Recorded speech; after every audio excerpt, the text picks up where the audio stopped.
Welcome, ladies and gentlemen. My name is Kid Lee, and I thought I'd go ahead and do a little bit of a Q&A video. I've got a few questions that have been piling up since I've been unable to do a tour report for the last couple of weeks because of a lack of news. So let's go ahead and kick this off with question number 1. Octavian Dolph, 1976, asks, do you buy the chips and then play them, or do you buy the chips and exchange them for items? Well, he is referring to the new Nar Shaddaa nightlife event that is going to be part of Update 2.8. In this event, if you have not already previously seen my videos, you are able to buy chips from these vendors and use them on slot machines. So let me just step back here for a second and just give you a quick breakdown of the event. So there are 2 new vendors that have been added. One sells chips, and the other one is basically your item vendor. So you go to vendor number 1 and you buy your chips. You then are able to go to the actual slot machines, and there's 2 different kinds of slot machines. There's sort of a lower tier one and an upper tier one. You're able to put your coins into the machine, and then it does its random thing, whether you win, lose, or draw. If you lose your chip. If you draw, you basically get it back. If you win, you either get an upper level chip or a actual certificate, and it's like the certificates that you need to actually buy the items from the vendor. So I hope that answered your question. If not, if you haven't already done so, rewatch the 2 videos I have done on this event, and hopefully that will help you out.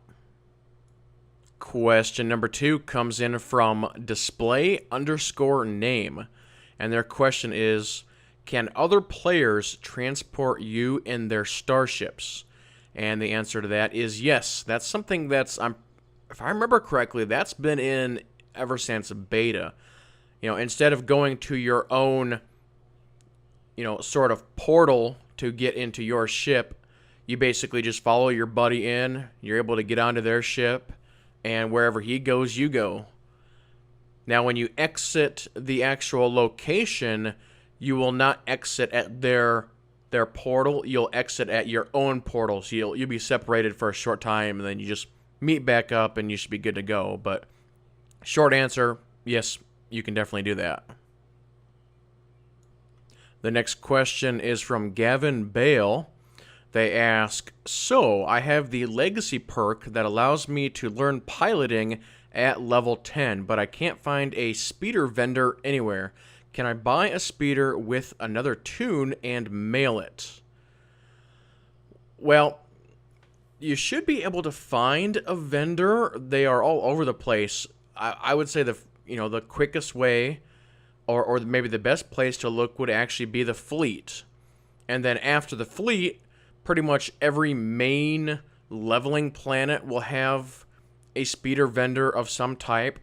The starting planets do not have it, and the so-called capital worlds do not have it. But other than that, you should be able to find one on the fleet.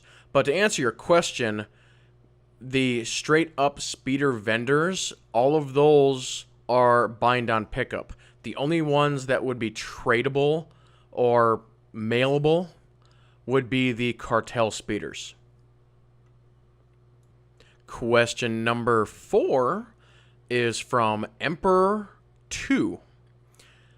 They say, hi, I bought a 2-month subscription, and it told me when I canceled it, I will become free to play. So is that really true? Thanks. If it told you that, then I would say that that is an error on BioWare's part, because that is incorrect. Whenever you purchase anything in the game, whether it be a cartel pack, a subscription, or anything in between, that automatically upgrades you to preferred status at a minimum. So you would go from a subscriber to preferred status, not all the way back to free to play. So yeah, that's really strange. I don't know if they have a tooltip that's messed up, maybe. It's kind of hard to say. But yep, you should be preferred. And the final question for today comes in from Kimju. They ask, I got HK51 over the weekend and noticed he could equip all kinds of ranged stuff, despite the fact he came with a sniper rifle. My guild wasn't sure if I equipped anything aside from a sniper rifle, if it would impact his skills. Now, I actually did a quick bit of research on this one, because I thought that there was actually another messed up tooltip on HK51, and it is correct because I actually tested it. If you actually go into your codex and look at the tooltip for HK51, it basically says sniper rifle only, but that's not true. You can also equip blaster rifles with him. Now, as far as blaster rifle versus sniper rifle, it does not matter what you use. Now, HK51 is rather unique in the fact that he actually has multiple main stats. You can use both aim and cunning. You know, most everybody else in the game is, you know, oh, I'm aim and endurance, or cunning endurance, or whatever. But yeah, HK is aim and cunning, and then endurance is his second or third, however you want to prefer that. But yeah, it's not going to affect him whatsoever, so have fun with your customization on that. And that will go ahead and do it for this Q&A. If you would like to submit questions for future shows or the Tor Report, send questions to kidleyasf@gmail.com or send me a private message on YouTube. But yep, that will go ahead and do it for this video, so everybody keep playing and have fun.